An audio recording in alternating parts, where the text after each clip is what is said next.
Finally tonight, essayist Richard Rodriguez of the Pacific News Service considers a new library in San Francisco. A library is a city's home address, where all that we are and dream and know is gathered. In recent years, American cities from Chicago to Denver to Los Angeles have opened new main libraries. This month, San Francisco will celebrate the completion of its new main library. Like many other American cities, San Francisco is a complicated city. Shall we call it a multicultural city? Among its special departments, the new library will house an African American center, a Chinese center, a Filipino center, a Latin Hispanic community center, and, most remarkably, a gay and lesbian center, the first of its kind in the world to be housed at a public institution. Several years ago, because I show up on mailing lists as being both, I began getting letters soliciting my support of the Hispanic Latino Center and the Gay Lesbian Center. I must be candid. As a writer, something in me resists such compartmentalization of human experience, especially when it comes to books.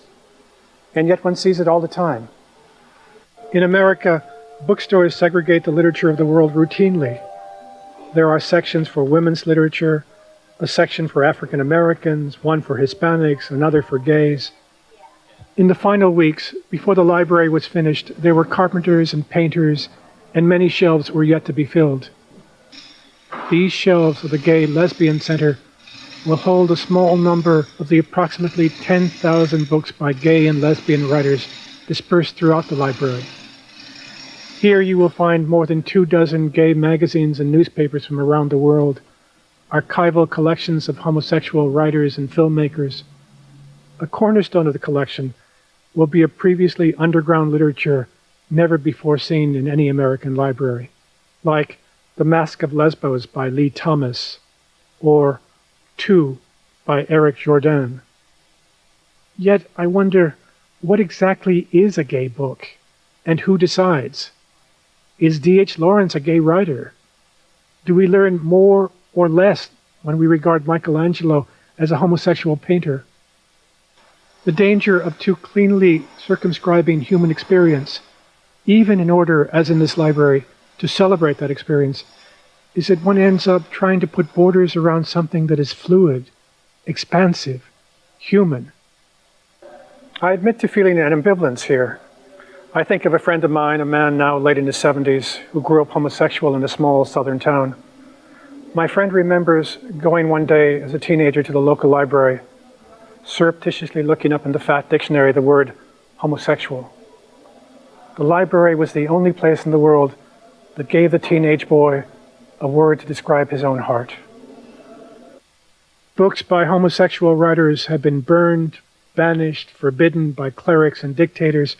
Some politicians in America, even today, urge the homosexual to return to the closet.